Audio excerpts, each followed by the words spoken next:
Good afternoon, beta. Attend your roll call.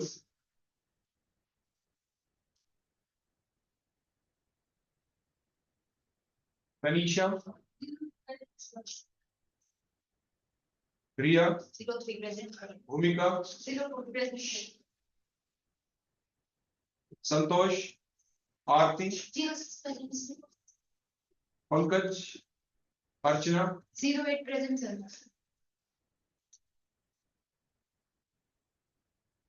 Shyam Parekh, 10 present, sir. Sneha, 12 present, sir. Deepak, Anu Dahiya, 18 present, sir. Rakshita, Muskan, 20 present, sir. Rashi, Sanjana, Renuka, Kritika, 5 present, sir. Prachi Saini, Priya, Sakshi, Priya, Moni, Vinay, 31 years, Palak, Ashita, 38 present, sir. Ritesh, Janvi, Jatin, Twinkle, Niti, Yogita, Yes, sir. 5. Sapna, Mehak, 47 present, sir. Dipesh, Yes, sir, 48. Vishal, Disha, Komal, Yes, sir. 50. Sagar, Kajal, Nidhi, Krish, Manisha, Parul, Aman, Alisha, Disha, Tamanna, Anju, Mohsin, Aditi Suhag, Hemlata, Radhika, Nidhi, Preeti, Vijay, Aman, Jatindaya, Parvesh, Komal, 76 present, sir. जो बच्चे present है सभी की हो गई attendance? ठीक है।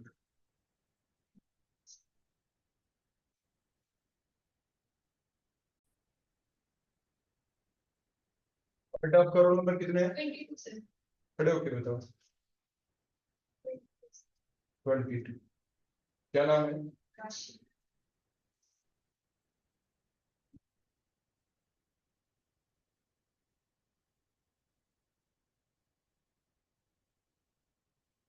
ये बैठ जाओ।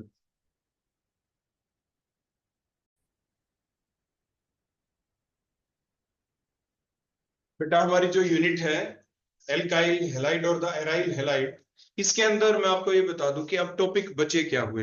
रिमेनिंग टॉपिक है कुछ बेसिक बातें हैं हमारी डिफरेंट रिएक्शंस के बारे में, जैसे आपके nucleophilic substitution reaction means S N reaction और एलिमिनेशन रिएक्शन के बीच में थोड़ा comparison account, comparative account. Comparison का मतलब मैंने आपको पहले बताया था, कुछ बातें ऐसी जोन में सिमिलरिटी की हैं, कुछ बातें ऐसी जोन में डिफरेंस की हैं।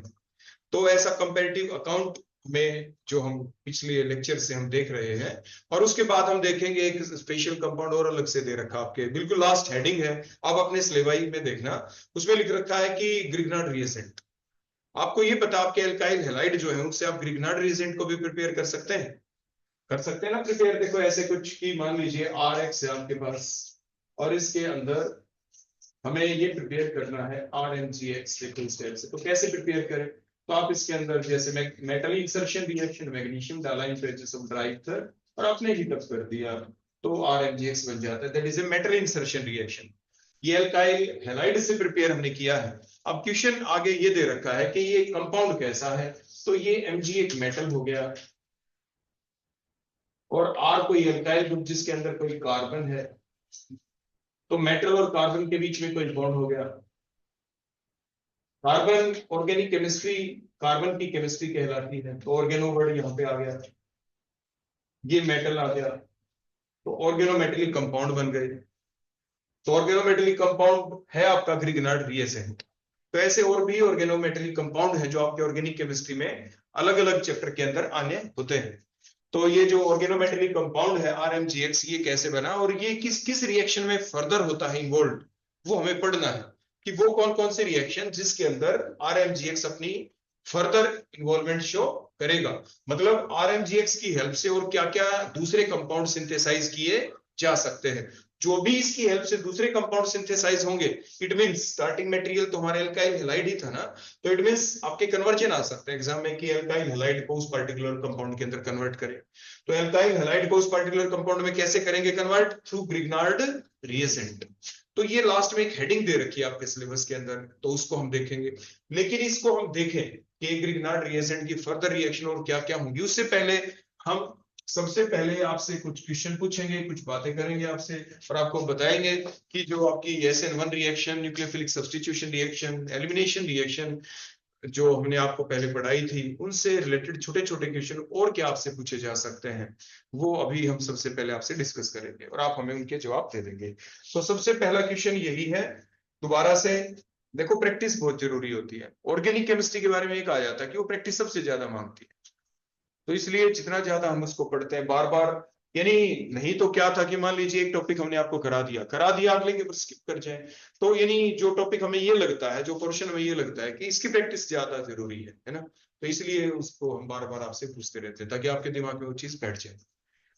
तो एलिमिनेशन रिएक्शन के बारे में हमने क्या देखा था कि एलिमिनेशन रिएक्शन आपकी अल्फा एलिमिनेशन रिएक्शन भी थी और आपकी बीटा भी।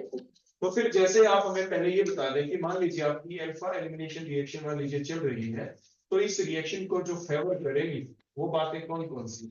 हमने कल भी आपसे पूछा था, एक बार दोबारा से बता दें। फेवर्ड बाय बोलो का वो करेगी फेवर।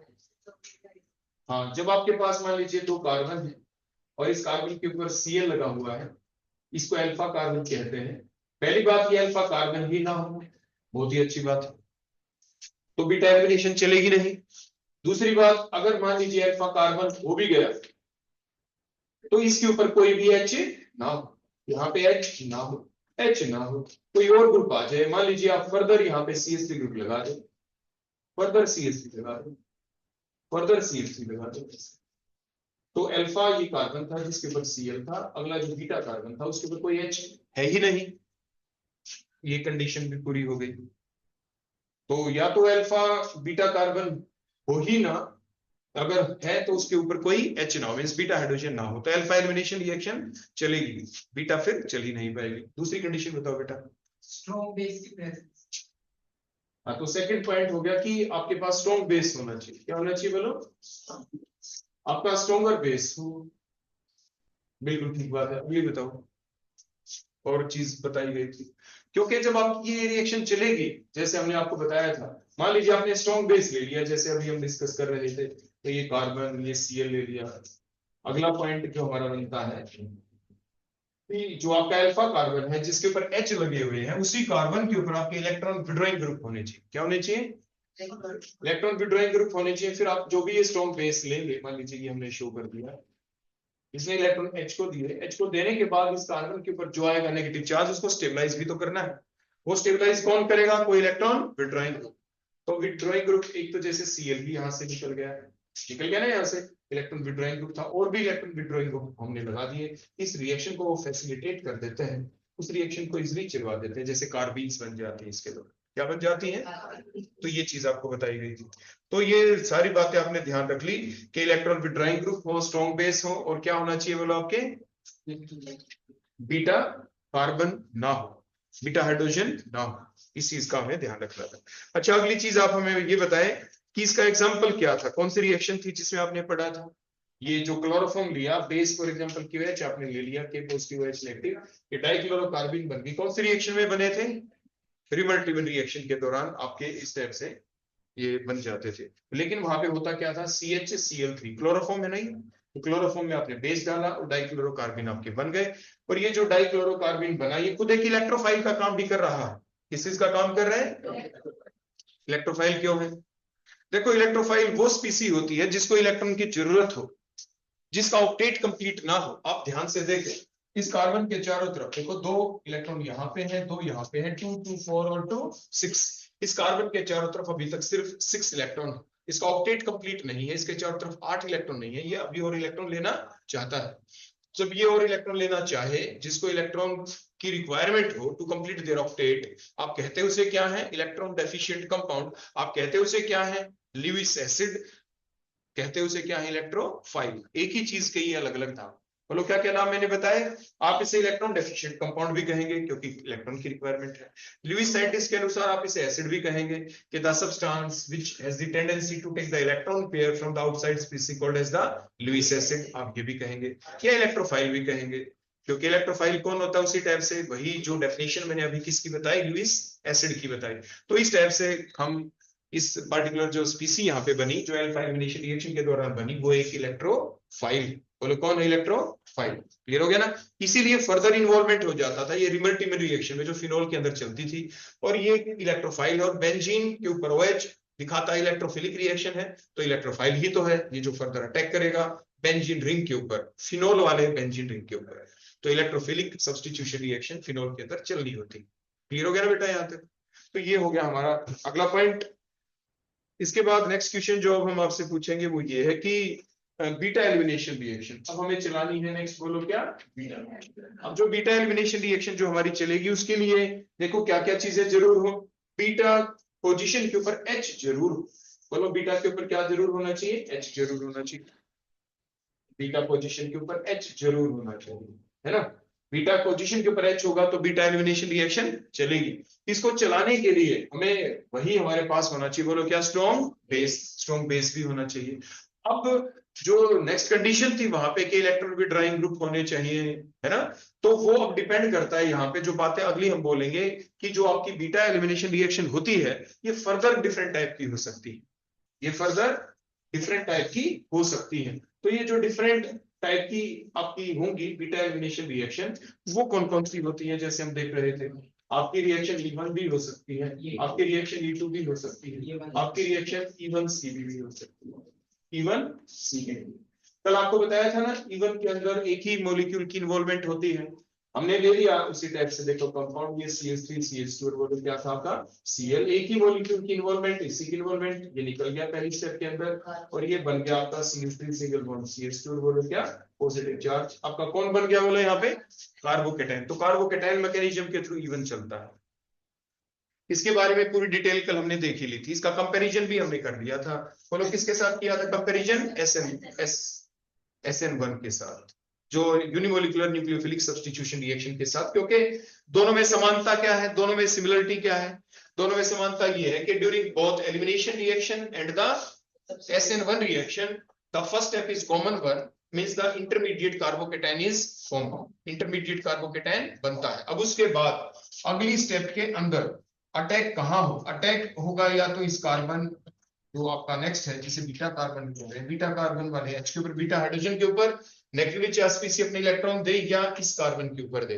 अब डिपेंड करता है कि जैसे जैसे बीटा पोजीशन के ऊपर इस एक H को छोड़ के बचे हुए जो H है अगर हम वहां पे एल्काइल ग्रुप लगा दें, मतलब ब्रांचिंग कर दें, क्या करते हैं बोलो, तो जैसे हम ब्रांचिंग करते हैं तो उसी के अनुसार क्या होगा, या इस कार्बन जिसके ऊपर पॉजिटिव चार्ज है उसके ऊपर भी हम ब्रांचिंग कर दें, आपके एल्काइल ग्रुप लगा दें, स्टेरिक फैक्टर बढ़ जाता है, स्टेरिक हिंड्रेंस बढ़ जाती है, तो जिसकी वजह से जो नेगेटिवली चार्ज स्पीसी है इस कार्बन के ऊपर अटैक नहीं करती और फिर वो अटैक करती है बीटा पोजीशन वाले H के ऊपर। तो जैसे जैसे हम स्टेरिक हिंड्रेंस को इंक्रीज करते हैं वैसे वैसे चांसेस हो जाते हैं कि E1 रिएक्शन चलेगी as compare to the SN1। Clear हो गया ना इतना। फिर दूसरा हमने क्या बताया था इसके बाद, बताओ। एक चीज तो ये हो गई कि भाई जैसे जैसे हम क्राउडिंग करते हैं तो क्राउडिंग करने से आपकी जो एलिमिनेशन रिएक्शन है E1 reaction preferred over the SN1 reaction. एक चीज और भी कल हमने आपको बताई थी, आपको ध्यान होगा कि यहाँ पे जो कार्बोकेटाइन बन गया तो ये बॉन्ड एंगल जो होता है कार्बोकेटाइन में, क्योंकि sp2 हाइब्रिडाइज है ये, तो इसके अंदर मैंने बताया था ना कि जो बॉन्ड एंगल हो जाता है यहाँ पे जो ये चीजें, मान लीजिए दो तो H प्रेजेंट है और एक बोलो कौन प्रेजेंट है यहाँ पे, ये CH3, ये देखो इस है ना, ये CH3 का, ये देखो CH2H, इसको मैंने ओपन फॉर्म में ऐसे करके आपके सामने स्ट्रक्चर को लिख दिया। अगर मैं यहाँ पे भी और इस कार्बन के ऊपर पॉजिटिव चार्ज, अगर मैं यहाँ पे भी इन HO को हटा के CH3 लगा दूं, मतलब स्टेरिक हिंड्रेंस बढ़ा देता हूं जैसे मैं आपको डिस्कस कर रहा था, और इन H को भी हटा के मान लीजिए मैं स्टेरिक हिंड्रेंस करवा दूं, यहाँ पे देखो CH3 और देखो मैं CH3 करा दूं, तो अब जो भी नेगेटिवली चार्ज स्पीसी आप बाहर से डालेंगे, जो भी नेगेटिवली चार्ज स्पीसी डालेंगे वो अटैक बोलो अपने इलेक्ट्रॉन किसको देगी, इस H को, इस बीटा पोजीशन वाले H को, बीटा हाइड्रोजन को इलेक्ट्रॉन मिलेंगे। ताकि आपकी यहाँ पे एल्कीन बन जाएगी। बोलो डबल बॉन्ड आने से फिर क्या बन जाएगी, एल्कीन। वो नेगेटिवली चार्ज स्पीसी और यहाँ पे अटैक क्यों नहीं कर पा रही, जो भी नेगेटिवली चार्ज स्पीसी है वो नेगेटिवली चार्ज स्पीसी या तो न्यूक्लियोफाइल होगी या वो नेगेटिवली चार्ज स्पीसी बोलो क्या होगी, बेस, दोनों में से। लेकिन अगर वो नेगेटिवली चार्ज स्पीसी H को दे दे इलेक्ट्रॉन तो बोलो कौन है, बेस। अगर वो अटैक करे कार्बन के ऊपर, इसके ऊपर, तो वो न्यूक्लियोफाइल है। लेकिन स्टेरिक इंटरेस्ट बढ़ने की वजह से, जैसे मैंने आपको बताया, ये जो स्पीसी है ये अटैक नहीं कर पाएगी, बोलो कहां पे, इसके ऊपर। दूसरी बात, ये नेगेटिवली चार्ज स्पीसी अगर खुद बल्कियर है, खुद क्या है, बल्कियर है, तो और भी चांस हो जाते हैं कि वो H को ही अपने इलेक्ट्रॉन दे, मतलब एलिमिनेशन रिएक्शन आपकी चले। एक तो बात थी ये। दूसरा मैंने क्या बताया था कि जो ये आपके यहाँ पे बॉन्ड एंगल आपको दिख रहा है, बोलो कितने डिग्री का है, 120 डिग्री का। और जब अगर हम अगली रिएक्शन चलाएंगे, जो एलिमिनेशन अगर चल जाए, अगर ये बेस का काम करे, जो नेगेटिवली चार्ज स्पीसी बल्कियर है, बेस का काम कर रही है, तो H को इलेक्ट्रॉन देगी, दोनों इलेक्ट्रॉन देखो यहाँ पे शिफ्ट, और जिसकी वजह से देखो ये कार्बन, कार्बन के ऊपर बोलो कौन, ये CH3, और ये यहाँ पे भी देखो CH3, ये जो सिंगल बॉन्ड था बोलो कैसा हो जाएगा, डबल। और इस कार्बन के ऊपर दो दो क्या लगे हुए थे, मान लीजिए CH3, क्या लगे हुए थे, CH3, ठीक हो गया ना। तो अगर हम इस टाइप का कोई ले लें एल्काइल हैलाइड जिसमें इतनी सारी ब्रांचिंग हो और फर्दर हमारा कार्बोकेटाइन बने, तो फिर ये जो एल्कीन बनेगी, और इसके अंदर भी आपके जो बॉन्ड एंगल है वो तो कितने डिग्री का है, 120 डिग्री का। तो 120 से 120 की तरफ गए, अगर इसके ऊपर अटैक होता तो 109.5 डिग्री का होता, जैसे कल मैंने बताया था। तो उस बेसिस के ऊपर भी स्टेरिक स्ट्रेन बनी रहती है टेट्राहेड्रल स्ट्रक्चर बनने में, और अब यहाँ पे स्टेरिक स्ट्रेन क्या होती है, थोड़ी कम, इसीलिए भी एलिमिनेशन रिएक्शन चलती है। तो ये हो गया वो काम जो हम पहले आपको बता चुके हैं, कि हमने जो कंपैरिजन किया था कि SN1 चलेगी आपकी E1।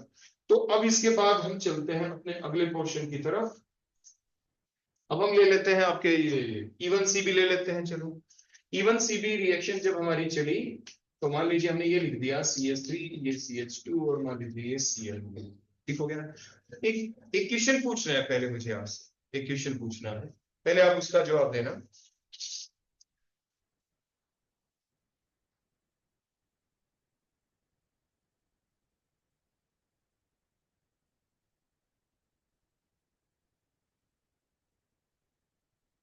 अभी अभी जो मैंने रिएक्शन आपके सामने लिखी, और कोई ऐसा एग्जांपल मुझे बताएं जिसके अंदर आपकी इवन रिएक्शन ही चलती हो, जो आपने सुनी, इवन रिएक्शन ही चलती।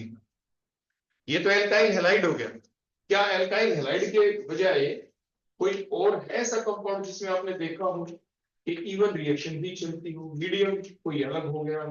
देखो, रिएक्शन ऐसी जिसके दौरान किसी स्पीसी को आप रिमूव करते हैं। अब जैसे आपके यहाँ पे OH लगा हुआ है यहाँ पे, तो ये तो इजी गुड लिविंग ग्रुप है नहीं। एसिडिक मीडियम लिया, ऑक्सीजन अपने लोन पेयर H पॉजिटिव को दिए, और आपने क्या देखा, CH3 CH2, और ये O के ऊपर क्या है, एक H और आ गया, O के ऊपर आ गया पॉजिटिव चार्ज। अब ये गुड लिविंग ग्रुप बन गया, और ये दोनों इलेक्ट्रॉन इसमें ले लिए, और अब दोबारा से बन गया, बोलो क्या, यहाँ पे कार्बोकेटाइन बन गया ना, कार्बोकेटाइन, इसके ऊपर पॉजिटिव चार्ज आ गया। अब जो यहाँ पे आपको दिख रहा है ये CH2 के ऊपर जो H है, ये दोनों इलेक्ट्रॉन इस H ने यहाँ से छोड़ दिए, और ये आपकी एल्कीन बन गई। बोलो क्या बन गई, एल्कीन। देखा ना आपने, एलिमिनेशन रिएक्शन है ये भी। बोलो कैसी रिएक्शन है, एलिमिनेशन। यहाँ पे भी बोलो कौन बना इंटरमीडिएट, कार्बोकेटाइन बना। कार्बोकेटाइन के बाद रिएक्शन एलिमिनेशन चलेगी या उसके बाद सब्स्टिट्यूशन चलेगी, वो डिपेंड किसके ऊपर करता है, मीडियम के ऊपर, नेचर ऑफ रिएजेंट के ऊपर, नेचर ऑफ रिएक्टेंट के ऊपर भी। तो जो अभी अभी आपने ये रिएक्शन देखी, जिस रिएक्शन का क्या नाम था, बोलो डिहाइड्रेशन ऑफ अल्कोहल। बोलो क्या थी, और वाटर की तो निकला, यहाँ से OH निकला, यहाँ से क्या निकला, H। तो डिहाइड्रेशन रिएक्शन है ये अल्कोहल की, जिसमें वाटर लॉस हुआ है। एसिडिक मीडियम में ये रिएक्शन चली, स्लाइट एसिडिक मीडियम में। स्लाइट एसिडिक मीडियम क्यों करना पड़ा, बोलो यहाँ पे, वो इसलिए करना पड़ा क्योंकि जो यहाँ पे OH लगा हुआ है गुड लिविंग ग्रुप है नहीं, तो इसको निकालें कैसे, इसलिए थोड़ा सा एसिड डाल दिया, जिसकी वजह से O के ऊपर पॉजिटिव चार्ज आ गया। पॉजिटिव चार्ज आने से और ज्यादा आपका इलेक्ट्रोनेगेटिव हो गया, और जल्दी से इलेक्ट्रॉन कार्बन से ये छीन लेगा, मतलब जल्दी से इलेक्ट्रॉन छीनने का मतलब गुड लिविंग ग्रुप बन जाएगा, और आराम से वाटर का यहाँ पे लॉस हो जाता है। तो OH ग्रुप को गुड लिविंग ग्रुप बनाने के लिए उसको H2O में कन्वर्ट किया गया, ऑक्सीजन के ऊपर पॉजिटिव चार्ज लाया गया, वो लाने के लिए हमें मीडियम को चेंज करना पड़ा, और मीडियम हमारा कौन सा हुआ, एसिडिक मीडियम। ठीक हो गया बेटा। तो ये था अगला पॉइंट जो मुझे आपसे पूछना था, एग्जाम में भी ऐसे आपसे पूछा जा सकता है। आप एक चीज का ध्यान रखना, कोई भी टीचर आपको क्लास में कभी भी पढ़ा रहा हो तो उसके दौरान आपको किस चीज के ऊपर ध्यान रखना है, आपको इस बात के ऊपर ध्यान रखना है कि वो बोल क्या रहा है। हर बात कॉपी के ऊपर तो लिखी जाती नहीं, बोर्ड के ऊपर भी नहीं लिखी जाती, तो जो भी टीचर बोले, कोई कॉन्सेप्ट बता रहे हैं, कुछ भी करें, उसको सुनना जरूर है। तो सुनी हुई बातें आपके ज्यादा लंबे समय तक ध्यान रहेगी, क्योंकि हर बात आप नोट भी नहीं कर पाते कॉपी के अंदर। नोट्स तो खैर आपने पहले बना लिए, लेकिन उसके बावजूद जो टीचर बोल रहा है वो उसने क्या बोल दिया। कई बार होता है ना कि जो क्लास में बताया गया वो पता नहीं वो कौन सा पॉइंट था, एक बार मैं दोबारा से पूछना पड़ेगा सर से वो क्या चीज बोली थी, अगर वो मुझे दोबारा बता दे, ताकि ऐसी समस्या आप लोगों के सामने ना आए। इसीलिए आपको आपकी क्लास में जो भी कुछ बोला जाता है, पढ़ाया जाता है, उसको रिकॉर्ड करके डेली आपको दे दिया जाता है, ताकि आप अपनी आवश्यकता अनुसार, जिसको अपनी आवश्यकता लगे कि हाँ मुझे एक बार दोबारा सुन लेना है, वो सुन लेगा। जिसको पहली बार में ही क्लास में समझ में आ गया है और वो लगता है कि नहीं मुझे उसकी अभी आवश्यकता नहीं, तो नहीं सुनेगा। किसी को लगता है कि मुझे एग्जामिनेशन के दौरान एक बार दोबारा से सुनना है कि उस दिन वो कौन सा टॉपिक था, उस टॉपिक को सुन लेते हैं वो क्या था, तो उस दिन का टॉपिक वो दोबारा सुन लेगा। ताकि एकदम उस वक्त क्या पता, बच्चे हेजिटेट भी कर जाते हैं एक आधी बार के अब मैं टीचर से कैसे पूछूं, ये ना लगे कि अब पूछ रहा है वो मेरे से एग्जाम के दौरान, उसको आता नहीं। लेकिन मैं आपको फिर बता दूं, ऐसी बात कभी भी किसी बच्चे को मन में नहीं लानी चाहिए कि तूने क्यों पूछ लिया दोबारा से। टीचर बताने के लिए होते हैं, और जो स्टूडेंट है उनका हक है ये कि वो पूछेंगे भी। वो एक बात को कई बार भी पूछ सकते हैं। टीचर कह भी दे बेटा तेरे को बताया तो था, तेरे को तो चीज आनी चाहिए, इसका मतलब वो आपको मना नहीं कर रहा होता है, वो आपको ये कहने की कोशिश कर रहा है बेटा थोड़ा ध्यान दे अच्छे से, ताकि तेरे को आपकी बात समझ में आ जाए। ठीक हो गया, लेकिन आप पूछेंगे जरूर।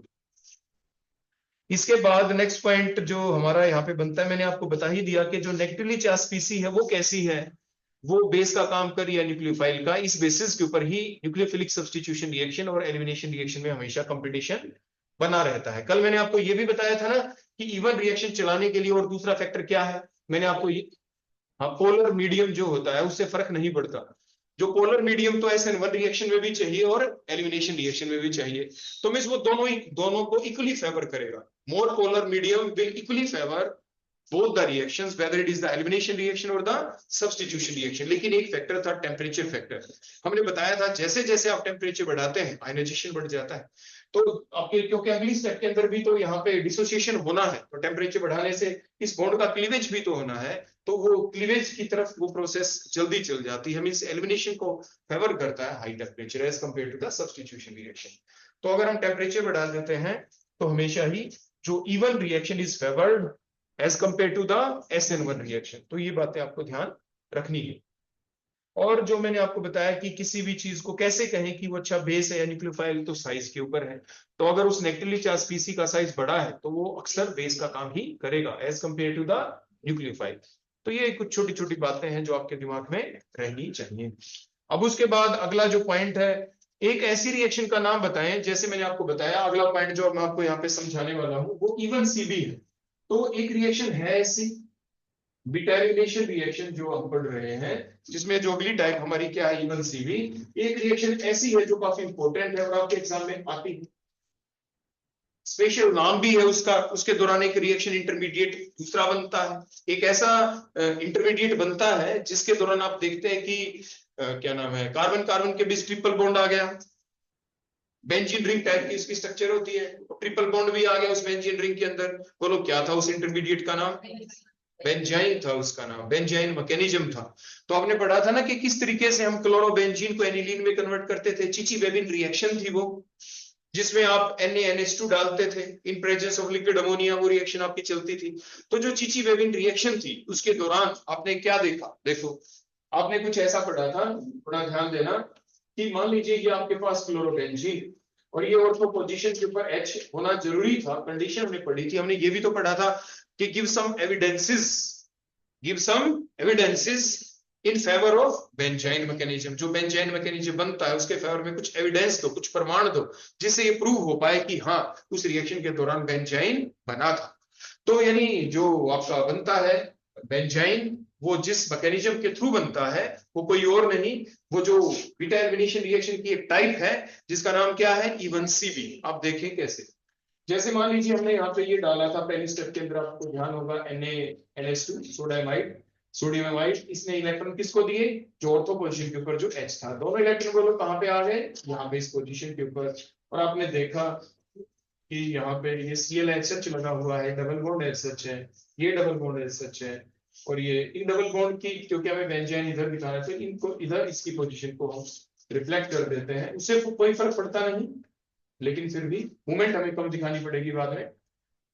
तो दोनों इलेक्ट्रॉन यहाँ पे आगे कार्बन आयन जनरेट हो गया। बोलो क्या जनरेट हो गया? Carbon ion. तो पहली स्टेप के अंदर बोलो कौन निकला? H positive. अटैक किया बेस ने, कार्बन आयन का जनरेशन हुआ। कार्बन आयन का जनरेशन होने के बाद देखो इस पहली स्टेप के अंदर आपने देखा यहाँ पे कि आपका कार्बन आयन बन गया और एक कंजुगेट बेस बन गया। कार्बन आयन का मतलब यानी कोई भी सब्सटेंस जो एसिड हो, बोलो क्या हो? एसिडिक H हो उसके अंदर, उस एसिडिक H को अगर हम हटा देते हैं, जो H पॉजिटिव लॉस करे, क्योंकि यहां से तो H पॉजिटिव निकला है ना, तो जिसके अंदर से H पॉजिटिव निकले वो एसिड होता है। और H पॉजिटिव निकलने के बाद उससे जो कोरस्पॉन्डिंग चीज आगे बनी वो उसका कंजुगेट बेस कहलाता है। तो ये जो भी आपका रिएक्टेंट था, जो क्लोरोबेंजीन था, इसके अंदर से NaNH2 की प्रेजेंस में जो H पॉजिटिव निकला, निकलने के बाद जो भी बनी स्ट्रक्चर, वो स्ट्रक्चर कहलाती है उस क्लोरोबेंजीन का कंजुगेट बेस। तो ये कंजुगेट बेस बन गया। अब जो ये कंजुगेट बेस बना, ये दोनों इलेक्ट्रॉन देखो फर्दर आगे मूवमेंट हुई यहाँ पे, और जैसे मैंने आपको बताया था ना, ये अल्फा पोजीशन है जिसके ऊपर कोई हेलोजन लगा हुआ है, ये बीटा पोजीशन है, तो ये बीटा हाइड्रोजन है। यहाँ पे हमने बताया था ना कि बीटा एलिमिनेशन रिएक्शन के लिए कंडीशन क्या है? क्या कंडीशन थी? बीटा हाइड्रोजन का होना जरूरी। तो जो कार्बन, वो कार्बन देखो जैसे मैंने डायग्राम बनाया था, वो कार्बन जिसपे Cl, उससे अगला कार्बन अल्फा, और उसके ऊपर क्या हो एक H हो, जिसे आप बीटा हाइड्रोजन कहते हैं। तो आपकी बीटा एलिमिनेशन रिएक्शन चल सकती है। तो वही कंडीशन यहाँ पे पूरी हो गई। कार्बन जिसपे Cl अल्फा हो गया, अगला बीटा कार्बन जिसके ऊपर H भी है, condition complete, beta elimination reaction चली। और वो भी कौन से वाली? E1CB वाली, क्योंकि यहाँ पे कंजुगेट बेस बना है। पहले क्या बना है बोलो? Conjugate base. After the loss of H atom as the H positive ion in presence of the that NaNH2 which act as here the base। अब ये कंजुगेट बेस बन गया, कार्बन आयन बन गया, दोनों इलेक्ट्रॉन आगे शिफ्ट हुए और Cl का दोबारा से यहाँ से लॉस हो गया।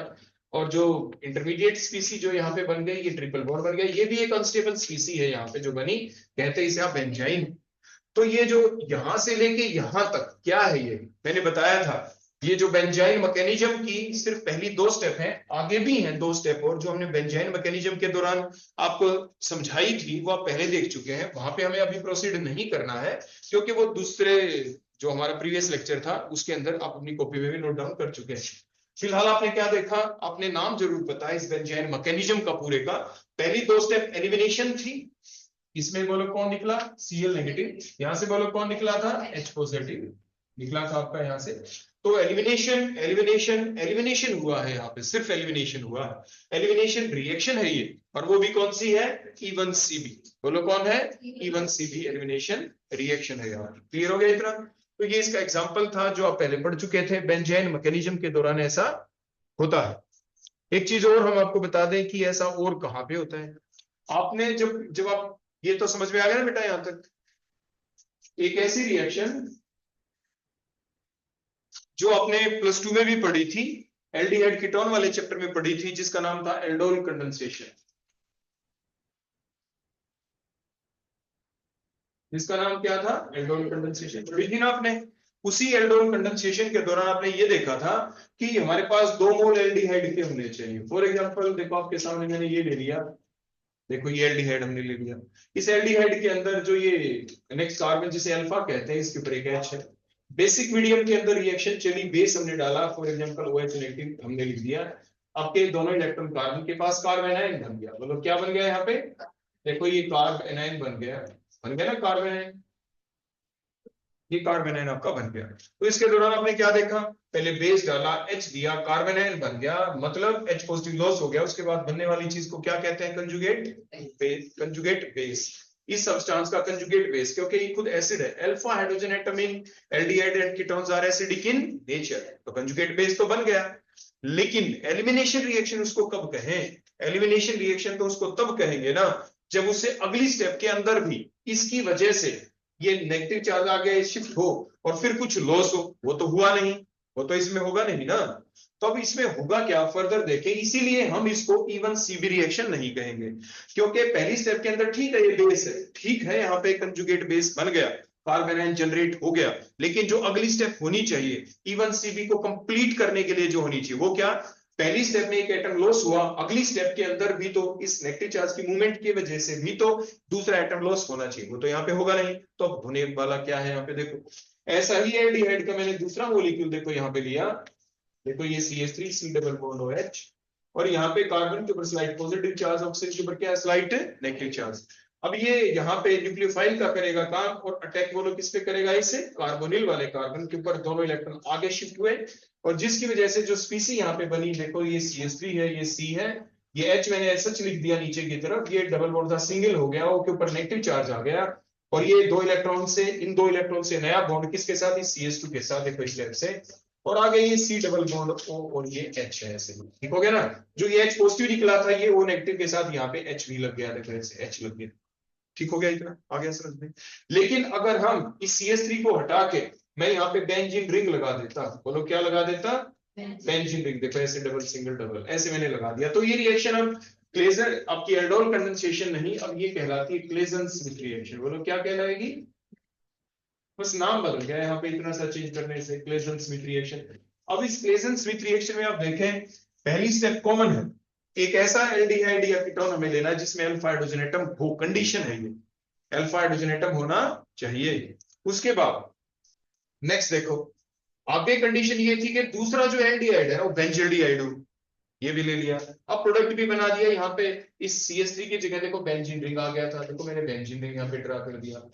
अब जो एक नेक्स्ट स्टेप इंपॉर्टेंट जो अब यहाँ पे आने वाली है ना, जो हमें समझनी है, वो क्या है, वो ये, अब ये जो कार्बोनिल, इससे जो अगला कार्बन, इसके ऊपर देखो ये रहा H, देखो यहाँ है ना H, ये आपकी अल्फा पोजीशन है, अल्फा हाइड्रोजन है। अल्फा हाइड्रोजन कैसे होते हैं, अभी हमने ऊपर देखा था, एसिडिक होते हैं। रिएक्शन बेसिक मीडियम में चल रही है, थोड़ा ध्यान देना। अब हमने डाला यहाँ पे बेस, फॉर एग्जांपल मान लीजिए K पॉजिटिव OH नेगेटिव है, इस बेस ने अपने इलेक्ट्रॉन बोलो किसको दिए, इसे H को, दोनों इलेक्ट्रॉन इस कार्बन के ऊपर आ गए, और इस कार्बन के ऊपर आने की वजह से अब आप देखना यहाँ पे बन क्या गया, ये बेंजीन रिंग है सच, ध्यान से देखना,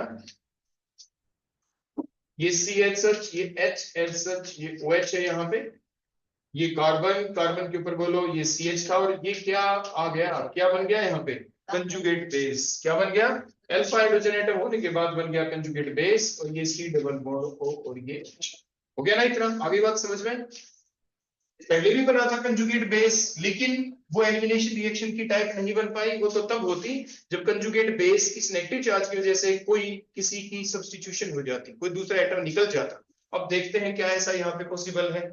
यहाँ पे क्या हुआ, ये कार्बन जिसके ऊपर नेगेटिव चार्ज है, इधर भी रेजोनेंस में इन्वॉल्व हो सकता है ऐसे, या ये दोनों इलेक्ट्रॉन इधर भी जा सकते हैं, इधर जाने से यहाँ पे डबल बॉन्ड, कार्बन के 5 बॉन्ड, और दोनों इलेक्ट्रॉन लेके निकल जाएगा कौन, OH, ओवरऑल वाटर, और CH क्या, और ये बोलो क्या H बन गया ना इस साइड से। तो हमने क्या देखा, ये कार्बोनिल ग्रुप वाला जो डबल बॉन्ड था, पहले देखे डबल सिंगल सिंगल सिंगल, फिर बेंजीन था, अब देखें double single double single double single double, conjugation बढ़ गई, बोलो क्या बढ़ गई, एक्सटेंडेड कंजुगेशन हो गई, स्टेबिलिटी बढ़ गई, और इसी वजह से ये पर्टिकुलर कंपाउंड बन गया, नाम इसका सिनेमेल्डिहाइड होता है। बोलो क्या नाम होता है। तो आपने यहाँ पे क्या देखा, देखो जब हमें ये एक्सप्लेन करना है, कोई एग्जांपल देना है, इवन सीबी रिएक्शन का एग्जांपल देना है, इवन सीबी रिएक्शन कौन सी होती है, जिसमें फर्स्ट स्टेप के अंदर बेस अटैक करे, तो वो यहां से शुरू हुई आपकी इवन सीबी। देखो यहां से सिंपल चली, लेकिन अब यहाँ पे दोबारा जब ये आपका इंटरमीडिएट बना, अब यहाँ पे बेस ने जो अपना काम किया, उसके बाद जो आपका यहाँ पे कार्बन आयन बना, मतलब ये एसिडिक अल्फा हाइड्रोजन जो एसिडिक है, इस एसिडिक H पॉजिटिव को निकलने के बाद जो कार्बन आयन बना, जो कंजुगेट बेस बना, अब उस कंजुगेट बेस की वजह से OH नेगेटिव निकल गया। तो मींस एक ऐसी रिएक्शन जिसके दौरान दो एटमों का लॉस हो, टू एटम और the group of atom are lost from the adjacent carbon atom, H निकला यहां से, OH निकला यहां से, निकला ना एडजेसेंट कार्बन एटम के ऊपर से, तो वो कैसी रिएक्शन हुई आपकी, एलिमिनेशन रिएक्शन। कैसी हो गई, लेकिन वाया कंजुगेट बेस हुई है, तो इसलिए उसको कहते हैं इवन सीबी रिएक्शन। बोलो कैसी हो गई। तो आपने देखा कि एल्डोल कंडेंसेशन के दौरान की जो फर्दर उसकी सब टाइप थी, जिसे क्लेजन-स्मिथ रिएक्शन का हमने नाम दिया, जो बेंजील्डिहाइड हम ले लेते हैं, दूसरा जो कोरिएक्टेंट है उसको, तो जो क्लेजन-स्मिथ रिएक्शन की लास्ट वाली जो 2 स्टेप है, वो कोई और नहीं, उसमें कौन सा मैकेनिज्म हुआ फॉलो, इवन सीबी मैकेनिज्म। बोलो कौन सा। और ऐसा ही आपने देखा, इसमें लास्ट वाली 2 स्टेप में था आपका इवन सीबी, और जबकि जो बेंजाइन मैकेनिज्म था उसमें पहली 2 स्टेप के अंदर था इवन सीबी। ठीक हो गया। तो आपने ऐसी रिएक्शन देख ली जिसमें पहली 2 स्टेप में था इवन सीबी, तो benzene mechanism, during the conversion of chlorobenzene into aniline, और जिसके दौरान आपने देखा लास्ट 2 स्टेप के अंदर था आपका इवन सीबी, वो आपने क्लेजन-स्मिथ रिएक्शन को देख लिया। आगे बेटा बात समझ में यहां तक?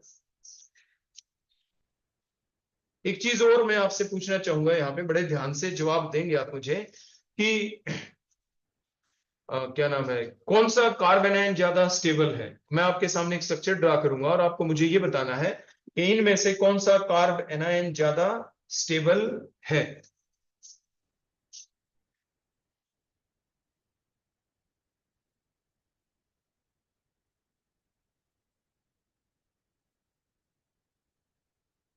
अब देखो स्ट्रक्चर आपके सामने, ये कार्बन लिखा, कार्बन के ऊपर एक H लिखा, इधर हमने Br लिख दिया, इधर भी मान लीजिए मैंने Br लिख दिया, इधर मान लीजिए मैंने CH3 लिख दिया। एक दूसरा लेते हैं रिएक्टेंट, इधर मैंने कार्बन लिया, कार्बन के ऊपर मान लीजिए मैंने Br लिखा, यहाँ पे मैंने H लिखा, यहाँ पे मैंने CH3 लिख दिया और यहाँ पे मैंने Br लिख दिया। देखो इस तरह से ऐसे हमने लिख दिया आपके सामने कोई कंपाउंड। ठीक हो गया। अब आपको मेरे को ये बताना है कि इन दोनों के अंदर जो ये दो रिएक्शन है, इनके अंदर आपको ये दिख रहा है कि अगर मैं बेस डाल दूं यहाँ पे, बोलो क्या डाल दूं यहाँ पे, बेस।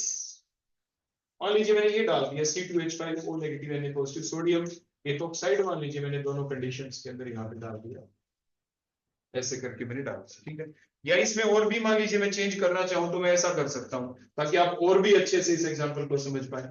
मान लीजिए मैंने यहाँ पे H लिख दिया, क्या लिख दिया, H। यहाँ पे हमने माइनस आई इफेक्ट वाले ग्रुप लगा दिए, क्या लगा दिए, ठीक हो गया। तो अब आपको हमें एक चीज बतानी है यहाँ पे, क्या बतानी है, वो ये बताना है कि अगर मैं ये रिएक्शन करूं तो पहली स्टेप तो देखो कॉमन आप कह देंगे कि हम कुछ ऐसा कर लेंगे कि ये H को इलेक्ट्रॉन दे दिए, H को इलेक्ट्रॉन देने के बाद यहाँ से ये दो H लगे रहे और यहाँ पे बोलो कौन लगा हुआ है आपका CH3। इस कार्बन के ऊपर दोनों इलेक्ट्रॉन आ गए, नेगेटिव चार्ज है। यहाँ पे भी इस कार्बन के ऊपर हमने ये Br लगा रखे हैं, देखो यहाँ पे Br है और यहाँ पे CH3 है आपका, और यहाँ पे कार्बन के पास ये दोनों इलेक्ट्रॉन और ये कार्बन आयन बन गया। दो टाइप के कार्बन आयन आपके सामने बन गए, दो अलग अलग रिएक्टेंट थे, वन रिएक्टेंट सेकंड रिएक्टेंट, दोनों में आपने सेम सोडियम इथॉक्साइड डाला जो बेस का काम कर रहा है, दोनों में ही कार्बन आयन बन गया। दोनों में क्या बन गया। अब क्वेश्चन ये उठा आपके सामने कि आप हमें ये बताएं कि दोनों के अंदर कहां पे क्या पॉसिबिलिटी है कि किस तरह की रिएक्शन चले। मान लीजिए मैं यहाँ पे CF3 की बजाय काम कर देता हूं, बल्कि ये F लगा दिया, F लगा दिया, एक H लगा देते हैं बस, ठीक हो गया ना, एक H भी लगा देता हूं ताकि ठीक रहे। यहाँ पे CH3 के मैंने तीनों H लिया, ओपन फॉर्म में लिख दिया, ठीक है। अब बताओ क्या होने के चांस है यहाँ पे, मतलब कौन सी रिएक्शन चलने के चांस ज्यादा है। कहने का मतलब क्या है कि आप हमें ये बताएं कि कौन सा कार्बन आयन ज्यादा स्टेबल है। पहले तो आप मुझे ये बताएंगे कार्बन आयन ये वाला ज्यादा स्टेबल है या ये वाला ज्यादा स्टेबल है, कार्बन आयन सेकंड वाला, ये कार्बन आयन नंबर 1 हो गया, ये कार्बन आयन नंबर क्या हो गया 2, ठीक हो गया ना। हमें ये देखना है कि कौन सा कार्बन आयन ज्यादा स्टेबल है, तो ये ज्यादा स्टेबल हो गया। तो जो कार्बन आयन ज्यादा स्टेबलाइज फॉर्म के अंदर रहा तो वहां पे पॉसिबिलिटी बन जाती है कि अब उसके अंदर क्या हो, स्पेसिफिक नेचर चल जाता है। आराम से देखने वाली जो रिएक्शन होती है, दो होती है ना, एक सिलेक्टिव नेचर होता है, एक रिएक्टिव नेचर होता है। रिएक्टिव वाले एकदम हो जाएगा, अब एकदम तो होगा नहीं क्योंकि जो कार्बन आयन बन गया कुछ स्टेबलाइज हो गया, उसको कुछ समय मिल गया, कुछ ठहराव आ गया वहां पे। तो अब होगा क्या, अब होने के लिए क्या देखा गया कि यहाँ पे प्रोडक्ट कैसा बन सकता है। तो उसके लिए हमने क्या किया, हमने ऐसा किया कि जो ये रिएक्शन हमारी चल रही है, इस रिएक्शन के अंदर हमने मिक्सचर डाल दिया। मिक्सचर क्या डाला, इसके साथ अगर मैं यहाँ पे इथेनॉल और वो भी ड्यूट्रेटेड इथेनॉल डाल दूं, बोलो कौन डाल दूं, ड्यूट्रेटेड इथेनॉल। देखो ऐसे, देखो इसका मतलब है C2H5OH होता इथेनॉल होता, C2H5OH होता तो इथेनॉल होता। मतलब ये सॉल्ट भी ले लिया हमने, सोडियम इथॉक्साइड ऑब्लिक में इथेनॉल लिया और वो भी ड्यूट्रेटेड इथेनॉल ले लिया। क्या पता करने के लिए, ये पता करने के लिए कि कार्बन आयन बना भी था या नहीं बना था। बनने ना बनने का मतलब ये होता है अगर स्टेबलाइज फॉर्म में रहेगा या नहीं रहेगा। अगर ये स्टेबलाइज फॉर्म में रहता है, कुछ स्टेबलाइज फॉर्म में कुछ देर तक रुकता है, तो जो साइड में हमने दूसरा रिएजेंट डाल दिया है, अब उसका चांस है कि वो खुद अपनी इन्वॉल्वमेंट को शो कर पाए। मतलब इस नेगेटिव के पास ये कौन है, बोलो पॉजिटिव है, इस पॉजिटिव के आने के भी चांस बढ़ गए। मतलब क्या हुआ कि अब यहाँ पे दो तरह के प्रोडक्ट बन सकते हैं। पहला प्रोडक्ट, क्योंकि ड्यूट्रेटेड इथेनॉल आपने ले लिया तो इस नेगेटिव का अटैक बोलो किसके ऊपर हो सकता है, इसे ड्यूट्रियम के ऊपर, और जिसकी वजह से एक तो ये भी बन सकता है। देखो 3F लगा दिए हमने और एक C के ऊपर Br था, ये भी Br है, और बोलो यहाँ पे क्या लग गया D, मतलब सब्स्टिट्यूशन रिएक्शन हो गई। बोलो कैसी हो गई। दूसरा, आपके यहाँ पे जो ये H लगा हुआ था, ये दोनों इलेक्ट्रॉन यहाँ पे, और उसके बाद ये बोलो कौन निकल गया, एक मिनट रुको, ये जो Br बना है यहाँ पे, दूसरी क्या पॉसिबिलिटी है, बोलो क्या दूसरी पॉसिबिलिटी बन सकती है यहाँ पे कुछ, जो नेगेटिव चार्ज स्पीसी बनी, अब ये किसको निकाले, ये ऐसा करेगी, ये दोनों इलेक्ट्रॉन यहाँ पे होंगे शिफ्ट, और यहाँ पे भी मान लीजिए मैं कोई Cl दिखा देता हूँ, तो ये दोनों इलेक्ट्रॉन इधर शिफ्ट, और बोलो क्या निकल जाएगा यहाँ से Cl, तो बोलो आपकी एल्कीन बन जाएंगी, क्या बन जाएंगी एल्कीन, एक F रह गया, एक H हो गया, और ये Cl निकल गया यहाँ से, क्या निकल गया यहाँ से, सिंगल बॉन्ड था, बोलो कैसा बॉन्ड आ गया डबल, और C के ऊपर बोलो क्या जा लगे एक Br, और ये दूसरा Br, मतलब बोलो क्या बन गई एल्कीन भी बन गई। कहने का अभिप्राय क्या है कि इन दोनों के अंदर ये प्रोडक्ट का बनना क्या सिद्ध करता है, देखो हमें क्या पता चले कि कार्बेनाइन बना था, देखो जो ये रिएक्शन चल रही है हमें ये प्रूव करना है, जैसे आपने देखा था ना बेंजाइन मैकेनिज्म के दौरान कैसे प्रूव करें कि बेंजाइन बना था, तो उसके एविडेंस हमने दिए थे। सिमिलरली कैसे पता चले कि कार्बेनाइन यहाँ पे जनरेट ही हुआ था, कंजुगेट बेस बना ही था, तो इसीलिए हमने यहाँ पे ड्यूटरेटेड इथेनॉल ले लिया, और साथ ही साथ ये देखा कि बनेगा या नहीं बनेगा, इसलिए हमने यहाँ पे हेलोजन्स भी लगा दिए जो उसको स्टेबलाइज कर रहे हैं, क्योंकि माइनस आई इफेक्ट वाले जो ग्रुप होते हैं नेगेटिव चार्ज के डिस्पर्सल को बढ़ाते हैं, कार्बेनाइन की स्टेबिलिटी को बढ़ाते हैं, इसीलिए चांसेस हो गए कि ड्यूटरेटेड इथेनॉल लेंगे तो डिपोजिट यहाँ पे लग सकता है, मतलब ये प्रोडक्ट बना हुआ पाया गया, इसको आइसोलेट किया गया, प्लस एल्कीन भी बनी, दोनों बन गए। तो लेकिन कौन ज्यादा बना कौन कम वो डिपेंड करता है, मैंने पहले बताया नेचर ऑफ रिएजेंट के ऊपर भी, जो इंटरमीडिएट कार्बोनाइन बना है उसकी स्टेबिलिटी के ऊपर भी, वो कम स्टेबल है या ज्यादा। तो यहाँ पे ड्यूटरेटेड प्रोडक्ट का बनना ये प्रूव जरूर करता है कि कार्बोनाइन जनरेट हुआ था, अगर कार्बोनाइन जनरेट ना होता तो एक ही स्टेप के अंदर ये यहाँ पे करता अटैक, बड़े ध्यान से देखो, देखो क्या होता है, ये अटैक इसके ऊपर करता, ये दोनों के दोनों इलेक्ट्रॉन आगे यहाँ पे आते और Cl यहाँ पे निकल जाता, एकदम से क्या बन जाती एल्कीन। लेकिन प्रोडक्ट बने दो, एक ड्यूटरेटेड प्रोडक्ट भी बना, सब्स्टिट्यूटेड प्रोडक्ट भी बना, एल्कीन्स भी बन गई, तो ये क्या प्रूव हुआ कि जो रिएक्शन चली थी वो आपके इंटरमीडिएट कार्बोनाइन के थ्रू ही चली है। पेपर में आ जाता है ऐसा कि एक्सप्लेन करें, बताएं, समझाएं किसी रिएक्शन के थ्रू, कैसे आप बताएंगे कि इंटरमीडिएट कार्बोनाइन बना भी है या नहीं बना है, तो इस तरीके से आप उस इंटरमीडिएट कार्बोनाइन के बनने को एक्सप्लेन कर सकते हैं, है ना, नहीं तो और तो कोई माध्यम है नहीं ना, तो इसलिए बोलो हमें क्या लेना पड़ा, उसी टाइप से हमें किस चीज को लेना पड़ा, आपकी जो ये दूसरा जो आइसोटोप है, आइसोटोपिक मेथड को यूज करना पड़ा। बोलो कौन सा मेथड कहलाता है ये, आइसोटोपिक मेथड, जिसमें आपने सिंपल इथेनॉल को ना लेके ड्यूटरेटेड इथेनॉल आपने ले लिया। अभी बेटा बात समझ में, तो ये था अगला पॉइंट जो हमें आपके साथ डिस्कस करना था, आपको समझाना था, तो आपको समझ में आ गया होगा कि किस तरीके से हम इवन सीबी रिएक्शन को एक्सप्लेन कर सकते हैं, और वो रिएक्शन कहाँ कहाँ चली उसके एग्जाम्पल आपने देख लिए। आपने देखा इवन सीबी रिएक्शन एक ऐसी रिएक्शन है जिसके दौरान इंटरमीडिएट कार्बोनाइन बनता है, कंजुगेट बेस बनता है, और उसका कंपटीशन चलता रहता है सब्स्टिट्यूशन रिएक्शन के साथ भी।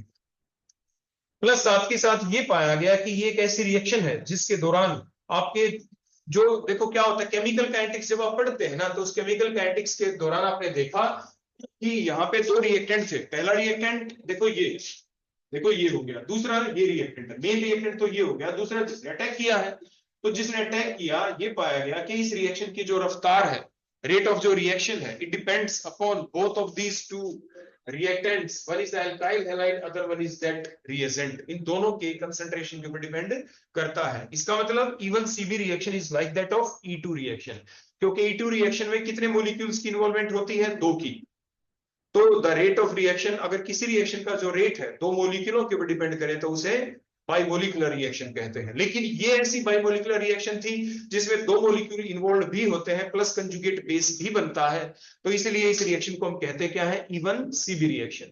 ठीक हो गया ना। उसके बाद नेक्स्ट वन पॉइंट जो हम आपसे पूछना चाहेंगे, अब हमारी एक ही रिएक्शन बच गई लास्ट में, वो होगी हमारी E2 रिएक्शन, और उसका कंपैरिजन और थोड़ी बहुत उसके दौरान देखी जाएगी स्टीरियो केमिस्ट्री। तो जो नेक्स्ट लेक्चर होगा हमारा, उस अगले लेक्चर के अंदर हमारी ये यूनिट भी खत्म हो जाएगी। अगले लेक्चर के अंदर हम करेंगे क्या, जो मैंने आज आपको बताया, एक तो ग्रिग्नार्ड रिएजेंट वाला पोर्शन जो लास्ट में एक हेडिंग लिख रखी है आपके सिलेबस के अंदर, एक तो वो देखेंगे, प्लस में जो थोड़ा बहुत ये बच गया है ये देख लेंगे। या थोड़ा SN1 का कंपैरिजन कर देंगे। तो अगले लेक्चर के अंदर हम अपनी यूनिट को कंप्लीट कर देंगे। तो आप अपनी पूरी यूनिट को याद कर लेना, कहीं पे कोई डाउट हो तो आप मेरे से पूछ सकते हैं। ठीक है बेटा, अब कोई डाउट तो आप मेरे से पूछे।